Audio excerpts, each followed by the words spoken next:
안녕하세요. 노동자연대TV의 시사 이슈 톡톡입니다. 시사 이슈 톡톡은 다양한 시사 이슈들을 어떻게 봐야 하는지 팩트부터 배경 그리고 논쟁점까지 좌파적 관점에서 살펴봅니다. 지난해부터 전세 사기 그리고 깡통 전세 피해가 전국에서 속출하면서 세입자들이 피땀 흘려 모으고 또 빚을 내서 마련한 전세 보증금을 떼이고 살 곳을 잃는 등 벼랑으로 내몰리고 있습니다. 이런 일이 왜 벌어졌는지 또 피해자들을 구제하고 추가 피해를 막으려면 어떤 대책이 필요한지 살펴보도록 하겠습니다. 노동자연대신문의 강동훈 기자와 함께 이야기 나누겠습니다. 안녕하세요. 네, 안녕하세요. 전세 사기 그리고 깡통 전세 문제가 떠오른 지 벌써 1년이 넘었는데요. 해결이 되기는커녕 피해가 전국으로 확산되면서 피해 규모가 엄청 불어나고 있습니다. 지금 현재 상황은 어떤가요? 네, 말씀하신 것처럼 전세 사기가 전국 곳곳으로 확산돼서 전국을 뒤흔들고 있습니다. 인천 미추홀구에서 시작해서 서울과 수도권뿐 아니라 부산과 경남, 경북, 그리고 전남 등 전국 곳곳으로 번지고 있습니다. 최근까지 인천에서만 전세 사기범이 소유한 주택의 수가 3,000여 채로 알려졌고요. 피해 규모는 수천억 원에 달한다고 합니다. 세입자 1인당 평균 그 피해액이 약 8천만 원 가량 된다고 알려졌죠. 국토교통부가 올해 들어서 전세 사기 기획조사를 했는데요. 인천 미추홀구, 서울 강서, 부산 해운대, 전남 광양, 세종시 등 전국 29개 동에서 전세 사기 의심 거래 2천여 건을 조사 중이라고 합니다. 또 국토교통부는 올 1월부터 3월까지 전세 사기 의심 거래 469건을 경찰청에 수사 의뢰를 했습니다. 그러나 지역 곳곳에서 이 사기 피해 신고 접수가 이제서야 지금 이루어지고 있기 때문에 아직까지 드러나지 않은 그런 피해 건수가 굉장히 많은 것으로 추산이 됩니다. 지난 한 달 동안에만 그 피해 신고가 약 1,300여 건이 접수가 됐고 피해 예상 금액이 3천억 원을 이미 넘어섰습니다. 그렇다면 앞으로 피해가 더 확대될 수 있겠네요? 네, 그렇습니다. 이 최근 발생하는 이 전세 사기는 집값과 그 전세값이 폭등했던 4년 전 그리고 2년 전에 그 체결됐던 계약들이 문제가 되고 있는 것입니다. 2021년에 체결된 그 계약들의 2년 만기가 돌아오는 올해 말까지 그리고 내년까지 이 피해가 대폭 드러날 것으로 예상이 되고 있습니다. 더 큰 문제는 집주인들의 사기 의도가 없었다고 하더라도 전세 보증금을 떼일 그런 세입자들, 위험에 놓인 세입자들이 굉장히 많다는 점입니다. 통상 집값 대비해서 전세값이 80%를 넘어가면은 이거를 보통 깡통 전세라고 부르는데요. 전세 보증금이 과도하게 높아서 보증금을 온전히 돌려받지 못할 위험이 높은 주택을 말합니다. 최근에 이 집값이 떨어지고 있어서 깡통 전세도 급증을 하고 있죠. 사실 전세 사기와 깡통 전세는 그 경계가 굉장히 모호합니다. 사기꾼들도 집값이 오르면 전세 보증금을 온전히 돌려주려고 했다고 하면서 사기 의도를 이렇게 부정하는 경우가 많죠. 전세 사기의 이렇게 정의가 모호하다는 점이 정부가 피해 규모를 추정하거나 피해자를 전수조사하는데 시간이 걸리는 그런 원인 중에 하나가 되고 있습니다. 그동안에도 집 없는 서름 그리고 세입자들의 고통은 다종다양했지만 전세 사기 피해가 이렇게 대규모로 일어난 건 처음인데요. 왜 이런 일이 벌어지고 있는 건가요? 네, 말씀하신 것처럼 이전에도 전세 보증금을 떼이는 일은 있었습니다. 2010년대 초까지만 하더라도 전세 사기라고 하면 보통 사기꾼이 월세집을 전세집으로 속여서 보증금을 가로채거나 공인중개사가 집주인 대신 전세금을 받아서 달아나는 그런 사건들을 뜻했습니다. 이번처럼 사태가 전국 곳곳에서 벌어지고 총 피해 규모가 수조 원에 달할 것으로 추정되는 이런 심각한 사태는 없었습니다.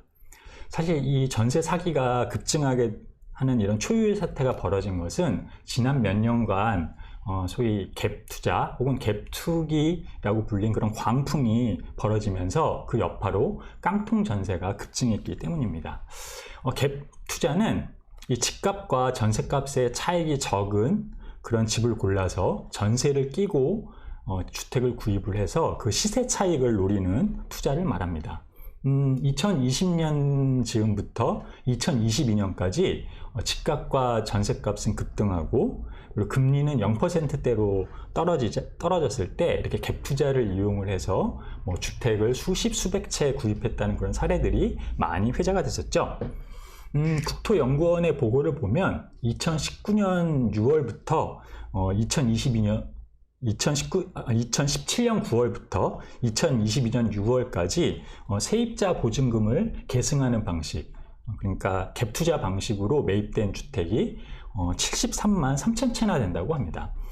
이 보고서는 이 금리가 상승하고 집값과 지금 전셋값이 떨어지는 지금 이 갭 투자 방식으로 구입된 이 73만여 채 중에서 무려 28%, 그러니까 약 20만 9천 채에서 세입자들이 이 보증금을 돌려받지 못하는 그런 일이 벌어질 수 있다고 예측을 하고 있습니다.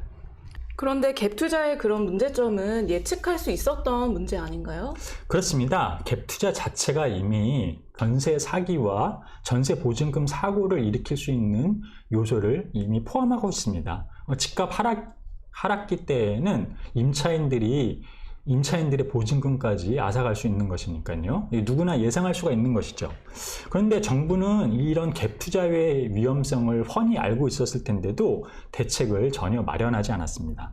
이에 더해서 정부는 세입자들을 지원을 한다면서 이 전세 대출을 크게 늘렸는데요. 그런데 이에 대한 관리 감독은 제대로 하지 않아서 이 집주인들이 세입자들의 전세 대출을 이용해서 갭 투자를 할 수 있었던 것이죠. 이런 요소들이 지금의 전세 사기와 깡통 전세 대란을 만들어낸 원인입니다. 지금 설명을 들어보면 이번 사태가 단지 개인 문제가 아님을 알 수 있는데요. 전세 사기 급증이 역대 정부들의 정책과 어떤 관계가 있는지 좀 더 설명해 주시면 좋겠습니다. 네, 이번 사태의 원인이 된 것 중에 하나가 민간 임대 사업자 활성화 제도입니다. 이명박 정부 들어서 이 정책이 본격적으로 이제 장려가 됐는데요. 민간의 전월세 공급을 늘리겠다면서 임대주택 사업자들한테 온갖 세금 혜택을 준 것입니다. 박근혜 정부와 문재인 정부를 들어서 혜택은 계속 확대가 됐습니다. 그 결과 2012년 106만 채였던 등록 임대주택 수는 2019년에 220만 채까지 급등을 했습니다. 문재인 정부가 집값 상승을 잡겠다면서 민간 임대사업자 혜택을 축소를 해서 그 수가 다소 줄어들긴 했습니다만 여전히 140만 채를 웃돌고 있습니다. 이처럼 정부가 민간 임대사업자 활성화를 하면서 온갖 혜택을 주자 갭 투자가 활개를 칠 수 있는 여지가 커졌습니다. 그러나 정부는 집주인들한테 온갖 혜택을 줘서 주택 공급을 늘리는 데에만 관심을 뒀을 뿐 갭 투자를 규제하거나 관리 감독하는 일에는 거의 손을 놓았습니다. 이와 함께 앞서 말씀드린 이 무분별한 전세 대출도 이 상황을 악화시켰습니다. 이미 담보대출이 있는 집이라고 하더라도 은행들은 그 집주인이 사기꾼인지 아닌지 따지지 않고 대출금, 전세금을 계속 빌려줬습니다. 이것은 그 은행들이 이 정부의 보증으로 전세 대출금 상환 보증을 통해서 대출금을 모두 회수할 수 있었기 때문입니다. 민간 임대사업자를 대거 양성한 정부, 그리고 정부 보증을 안전판으로 삼아서 맘 놓고 이자 장사를 한 금융기관들이 이번 전세 사기의 배경에 있었던 것입니다. 전세 사기꾼들은 그리고 그 틈을 파고들었습니다. 실제 그 전세 사기 사례들을 보면 그 전세 계약 때 중개인들이나 임대인들이 대출 상품을 알아봐 주겠다, 그리고 보증금을 쉽게 대출받을 수 있다고 하면서 임차인들을 유혹하는 경우가 많았습니다. 전세 사기는 사기꾼들이 벌인 일이지만 그 사기꾼들이 서식할 수 있는 최적의 환경을 만들어준 건 정부의 정책이었던 것입니다. 이제 대책에 대해서 좀 얘기를 해보겠습니다. 전세 사기 문제가 터지자 윤석열 정부는 이전 정부 탓, 또 개인 탓을 많이 했는데요. 지금까지 어떤 조처들을 취해왔나요? 이 정부 대책의 내용과 문제점에 대해서 좀 이야기해 주시죠. 네, 이 전세 사기 사태가 불거지자 지난해 7월 윤석열은 전세 사기 대책 마련을 지시를 했습니다. 그 9개월간 정부가 몇 차례 대책들을 내놨는데요. 근데 제대로 된 대책이 없었습니다. 세입자들에게 뭐 긴급 금융 지원을 한다던가 안심 전세 앱을 출시를 해서 집주인의 납세 정보를 열람할 수 있게 한다던가 하는 그런 수준이었습니다. 결국 세입자들이 알아서 문제 있는 집주인을 피하고 경매를 통해서 보증금을 잘 받아내라는 그런 수준이었던 것이죠. 미추홀구 그 전세 사기 피해자 3명이 최근 잇따라서 스스로 이 생을 마감한 것도 정부 대책에서 기대할 것이 없어서였을 것입니다. 목숨을 끊은 그 30대 피해자는 정부 대책이 굉장히 실망스럽고 더는 버티기 힘들다 하는 그런 메시지를 남겼죠. 결국 피해자 여럿이 이제 자살을 하면서 공분이 커지자 정부와 여당은 전세 사기 피해자들을 지원한다면서 특별법 제정에 나섰습니다. 그런데 이 정부가 내놓은 안을 보면 이 지원 대상 선정 기준이 매우 까다롭습니다. 그 핵심은 전세 사기 피해자임이 입증돼야 한다는 겁니다. 그러니까 정부는 전세 사기와 깡통 전세를 구분을 해서 사기성이 분명한 경우에만 지원을 하고 깡통 전세 피해자들은 지원하지 않겠다고 이렇게 선을 긋고 있는 것이죠. 그러나 이런 조건에 해당하는 피해자들은 굉장히 소수일 겁니다. 인천 미추홀구 사례를 보면 거기서 피해를 입은 그 전체 2,700여 가구 중에서 고작 160여 가구에서만 그 사기 정황이 입증이 됐습니다. 무자본 갭 투자의 경우에는 전세 사기로 간주를 해서 지원 대상을 조금 넓힐 수도 있다는 그런 얘기들이 지금 나오고 있는 것 같은데요. 그렇게 된다고 하더라도 이 정부의 특별법이 피해자 보호법이라기보다는 피해자 걸러내기법 수준이라는 점은 여전할 것 같습니다. 이렇게 어렵게 전세 사기 피해자로 인정이 되면 어느 정도로 구제를 받을 수 있나요? 네, 까다로운 기준을 통과를 해서 이 지원 대상이 되더라도 정부 지원이 턱없이 부족합니다. 정부는 경매로 넘어간 집을 구매하려고 하는 그런 세입자의 경우에는 우선 매수 권한을 주고 저리로 4억 원까지 빌려주겠다고 하고 있습니다. 그리고 이제 피해자가 거주만 원할 경우에는 LH가 낙찰을 받아서 공공임대주택으로 제공을 해서 20년간 살 수 있게 해주겠다고 하고 있습니다. 그런데 이것은 정부가 전세 보증금을 일부라도 되돌려주는 일은 절대 하지 않겠다는 그런 선언을 한 셈입니다. 손실을 일부라도 회복을 하고 싶으면 정부가 대출을 해줄 테니까 세입자들이 그 집을 알아서 구매를 해서 집값이 오를 때까지 기다리라는 것이죠. 그러나 이 우선 매수권을 준다고 하더라도 피해자들이 그 비용을 감당하는 것은 쉽지가 않습니다. 이미 수천만 원의 피해를 본 사람들더러 다시 수천만 원의 빚을 지라고 하는 것이니까요. 그리고 이 공공임대주택을 제공하는 이 방안도 문제가 있는 것은 마찬가지입니다. 이미 이 세입자들은 저리의 그 이자만 내고 전세를 살고 있었던 사람들이라서 전세 보증금을 떼이는 이런 큰 손실을 본다는 점은 변함이 없는 것이죠. 이처럼 이 윤석열 정부는 이번 사태가 개인 간의 사기, 거래 이런 문제로 치부를 하면서 책임을 지금 회피를 하고 있습니다. 보증금을 회복해야 하는 그런 책임은 전적으로 지금 이 세입자들한테 다 떠넘겨져 있는 상태인 것이죠. 정부가 이번 사태를 개인 간 사기 문제로 치부한다고 말씀해 주셨는데요. 개인 간에 벌어진 사기 피해에 국가가 개입해서 세금으로 지원하는 것은 형평성에 어긋난다라는 원희룡 국토부 장관의 주장 어떻게 보시나요? 네, 이번 사태는 개인 간의 사기 문제가 아닙니다. 제가 앞서 말씀드렸듯이 역대 정부의 부동산 정책이 이번 전세 사기와 깡통 전세 피해를 만들어낸 원인 중에 하나입니다. 피해자들의 말처럼 이 문제는 정부의 정책으로 인한 사회적 재난인 것입니다. 상당수 세입자들은 정부가 유도한 대로 그 전세 대출을 늘려서 정부가 육성한 민간 임대 사업자들의 그 주택에서 전세를 살았는데요. 그런데 이제 와서 정부가 전세는 개인 간의 거래일 뿐이라면서 얘기하는 거는 명백한 책임 회피라고 할 수가 있습니다. 정부의 정책으로 인한 인해 그 피해를 본 서민들을 구제하고 그들의 보증금을 온전히 돌려줘야 할 책임이 정부에게 있다고 할 수 있습니다. 현재 국회에서는 전세 사기 관련 특별법에 관한 논의가 진행 중인데요. 피해자들은 무엇을 요구하고 있을까요? 먼저 영상을 보시겠습니다. 저희 피해자들 지금 특별법에 매우 분노하고 있습니다. 피해자들의 목소리가 전혀 반영이 되지 않은 그런 일방적인 밀어붙이기식 졸속 입법으로 저희 피해자들을 우롱하지 마십시오.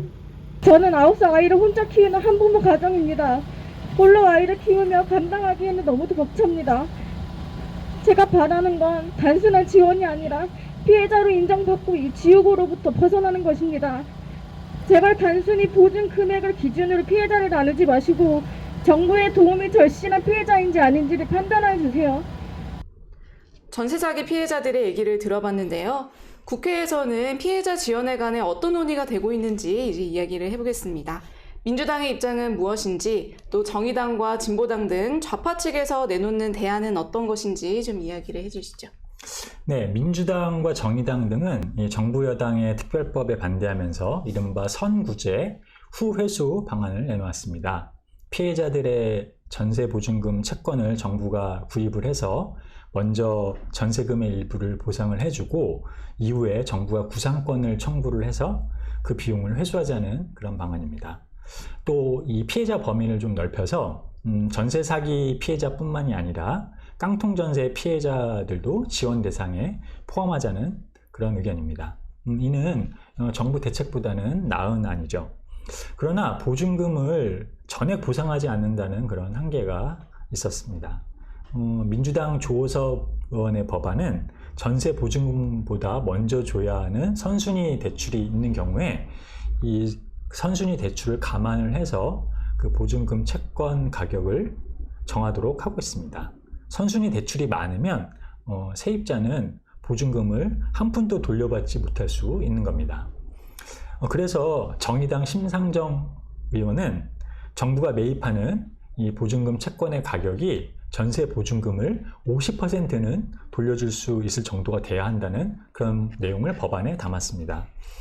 이는 민주당 안보다는 나은 것이지만 여전히 전세 보증금을 최대 50%까지는 이룰 수 있다는 그런 한계가 있었습니다. 그런데 최근에 정의당이 여기서 후퇴하는 안을 또 내놨습니다. 지난 5월 1일 정의당, 진보당, 그리고 기본소득당이 민주당과 함께 기자회견을 했는데요. 여기서 정부의 이 보증금 채권 매입 방안 대신에 소액 보증금 우선 변제권 그 대상을 확대하자는 그런 안을 내놨습니다. 이 새 안은 이 보증금을 한 푼도 못 받게 될 그런 위험에 처해 있는 세입자들한테는 일부를 보상해주는 그런 방안이지만 애초에 정의당이 내놓았던 보증금 50% 보장안보다는 후퇴한 방안입니다. 이 정의당은 정부가 이 선구제 후회수 방안을 완강하게 거부하고 있어서 이 새로운 안을 내놓았다고 말을 했습니다. 국회에서 이 국민의힘과의 법안 협상에 치중을 하다 보니까 이런 후퇴를 하는 것 같습니다. 또 그래야 이 보증금을 다 떼이게 된 그런 세입자들한테 일부라도 지원을 해줄 수 있다고 생각하고 있는 것도 같습니다. 그런데 이런 후퇴는 이 전세 보증금을 온전히 돌려받고 싶다는 그런 세입자들의 염원에서는 점점 멀어지는 것입니다. 안 좋은 안으로 합의를 하기보다는 이 정부가 온전히 책임을 지라고 요구하면서 싸워야 더 나은 성과를 거둘 수가 있을 겁니다. 그렇지 않으면 이 정부가 이렇게 책임을 회피하고 시간을 끌면서 이 전세 세입자 피해자들의 사기를 떨어뜨리는 술수에 속수무책으로 당할 수가 있습니다. 정의당이나 진보당 등도 전세보증금 일부 보상안에 그치고 있는데요. 전세 사기와 깡통 전세 피해자들을 위한 진정한 대안은 무엇이라고 보시나요? 사실 전세 피해자들에게 가장 절실한 것은 보증금을 온전히 돌려받는 것입니다. 그런데 국토부 장관 원희룡은 이 전세가 개인 간 채무 문제라면서 정부 재정을 여기에 일절 투입할 수 없다고 거듭 강조하고 있습니다. 그러나 거듭 말씀드렸지만 이 문제는 정부의 정책으로 인한 사회적 재난입니다. 정부가 정부의 정책으로 피해를 본 서민들에게 전세 보증금을 온전히 돌려줘야 할 책임이 있습니다. 전세 보증금 보상을 위한 재원 마련이 불가능한 것도 아닙니다.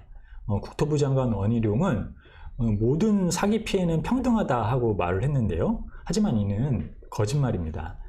그동안 시장 실패에 따른 이 정부의 대응은 결코 평등하지 않았습니다.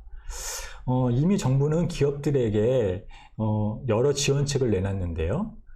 건설기업 그리고 금융기관들의 부실채권을 매입을 해줬고 앞으로도 더 매입을 해줄 예정입니다. 건설사 부실이 커지자 올해 1월에는 온갖 부동산 규제를 완화를 해서 부동산 경기를 부양하는 그런 혜택을 주기도 했습니다. 전세 사기 피해와 같은 그런 서민층의 재산 손실에 대해서는 나몰라라 하면서 말이죠. 심지어 윤석열 정부는 예산을 절감을 해야 한다면서 공공주택 매입 예산을 3조 원 넘게 삭감하기도 했습니다. 기업 감세를 되돌리고 삭감된 복지 예산을 다시 복구하면 전세 피해자들을 지원하기 위한 재원은 충분히 마련할 수 있습니다. 전세 사기 대란으로 전세 기피 현상이 일어나자 이번에는 월세가 올라 서민층의 고통이 더욱 가중되고 있습니다. 내 집 마련이 하늘의 별 따기인 이런 현실이 바뀌지 않는 한 주택 문제는 계속될 수밖에 없는데요.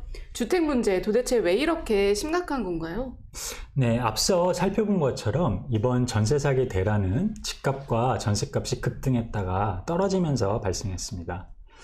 집값이 치솟을 때는 서민층의 일부도 대출을 늘려 집을 사기도 합니다.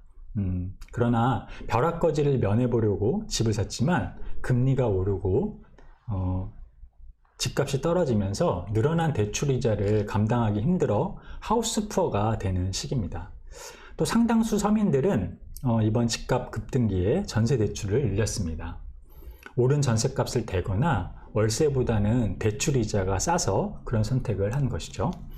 그런데 이제는 대출 이자가 늘어나서 허리띠를 졸라매야 되고 또 보증금을 떼일까 전전긍긍해야 하는 그런 처지가 됐습니다. 말씀하신 것처럼 전세는 줄어들고 월세 가격이 올라서 생계비 문제가 더 심해지고 있기도 하죠. 이처럼 오늘날의 이 주택 문제의 구조적인 원인은 사람의 삶에서 필수적인 주거조차 시장의 논리에 내맡겨져 있기 때문입니다. 이 속에서 노동자를 비롯한 서민층은 집값이 오르면 오르는 대로, 떨어지면 떨어지는 대로 끊임없이 주택난을 겪게 됩니다. 또 주택 경기는 이 자본주의 경제 상태와 연동해서 움직이기 때문에 이 노동자를 비롯한 서민층의 그런 소득과 일자리에 영향을 미칩니다. 그래서 경기가 좋을 때에는 임금이 오르기도 하지만 치솟는 집값을 따라잡기에는 턱없이 부족하죠. 경기가 나쁠 때에는 집값이 떨어지기도 하지만 노동자를 비롯한 서민층의 일자리와 소득이 줄어들어서 서민층이 집을 살 여유가 없습니다. 그래서 서민층 상당수가 내 집을 마련해서 주택난을 해결한다는 이런 방안이 자본주의에서는 실현될 수가 없는 것입니다. 실제 2019년 주거 실태 조사 결과를 보면 한국의 자가 점유율, 즉 자기 소유 주택에서 살고 있는 그 비율이 58%밖에 안 됩니다. 서울은 더 심각해서 42.7%밖에 안 되고요. 그렇다면 이런 주택 문제는 어떻게 해야 해결이 가능할까요? 결국 자본주의에서 주택난을 완화할 수 있는 방법은 시장 논리에서 벗어난 주택을 늘리는 데 있습니다. 즉 양질의 영구 공공임대주택을 충분히 공급해야 주택난을 완화할 수 있습니다. 그러나 이윤을 우선하는 자본주의에서는 공공임대주택과 같은 복지제도가 공격받기 일쑤입니다. 한국은 공공임대주택이 턱없이 부족한 나라죠. 서구 일부 국가에서는 이 전후 복지 확충으로 한때 공공주택이 많이 공급되기도 했는데요. 근데 신자유주의 시대 때 다시 복지가 삭감되면서 공공주택이 대거 매각돼서 주거복지가 후퇴했습니다. 이런 주택 문제를 근본적으로 해결하려면 이윤이 아니라 사람들의 필요를 우선해서 생산하는 그런 사회가 돼야 된다고 생각하는데요. 자본주의 사회에서 이 늘어난 이 생산력은 이미 모든 사람들에게 양질의 주택을 공급할 잠재력을 만들어냈습니다. 이 능력이 합리적으로 이용되지 못하고 있는 것이 문제인 것이죠. 부유층이 소유한 집을 나누고 그리고 필요에 맞춰서 주택을 지어서 나누면 주택 문제는 간단하게 해결할 수가 있습니다. 방법이 없어서가 아니라 이윤 논리 때문에 이런 일들이 가로막히고 있는 것입니다. 오늘의 시사 이슈 톡톡 여기까지입니다. 유익한 답변 해주신 강동원 기자 감사드립니다. 영상이 좋으셨다면 좋아요와 댓글, 구독과 알림 설정 꼭 눌러주세요. 감사합니다.